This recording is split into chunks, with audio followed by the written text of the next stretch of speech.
ام المومنین حضرت میمونہ رضی اللہ عنہ کے حالات۔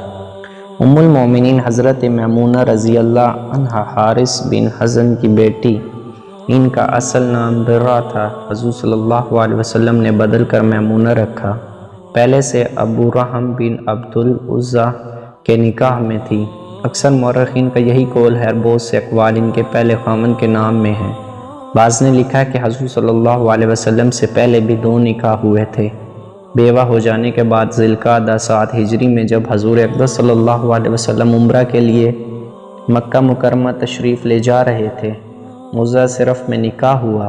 حضور صلی اللہ علیہ وسلم نے ارادہ فرمایا کہ عمرہ سے فراغت کے بعد مکہ میں رخصتی ہو جائے، مگر مکہ والوں نے قیام کی اجازت نہ دی، اس لیے واپسی میں صرف ہی میں رخصتی ہوئی، اور صرف ہی میں خاص اسی جگہ جہاں رخصتی کا خیمہ تھا۔ 51 ہجری میں صحیح قول کے موافق انتقال ہوا، اور بعض نے 61 میں لکھا ہے۔ اس وقت ان کی عمر 81 برس تھی اور اسی جگہ قبر بنی۔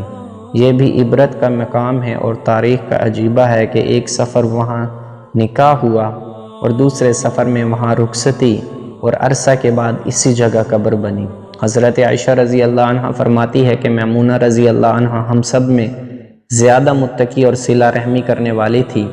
یزید بن اسم رضی اللہ عنہ کہتے ہیں کہ ان کا مشغلہ ہر وقت نماز تھا یا گھر کا کام۔ اگر دونوں سے فراغت ہوتی تو مسواک کرتی رہتی تھی۔ جن عورتوں کے نکاح پر ہم محدثین و مورخین کا اتفاق ہے، ان میں حضرت میمونہ رضی اللہ عنہ کا نکاح سب سے آخری نکاح ہے۔ ان کی درمیانی ترتیب میں البتہ اختلاف ہے، جس کی وجہ سے ان نکاحوں کی تاریخ کا اختلاف ہے، جیسا کہ مختصر طور پر معلوم ہوا۔ ان 11 بیویوں میں سے 2 کا وصال حضور صلی اللہ علیہ وسلم کے سامنے ہو چکا تھا، حضرت ختیجہ رضی اللہ عنہ اور حضرت زینب بن خزیمہ رضی اللہ عنہ کا۔ باقی 9 بیویاں حضور صلی اللہ علیہ وسلم کے وصال کے وقت موجود تھیں۔ ان کے علاوہ اور بھی بعض نکاح بعض محدثین و مورخین نے لکھے ہیں جن کے ہونے میں اختلاف ہے، اس لیے ان بیویوں کا ذکر لکھا ہے جن پر اتفاق ہے۔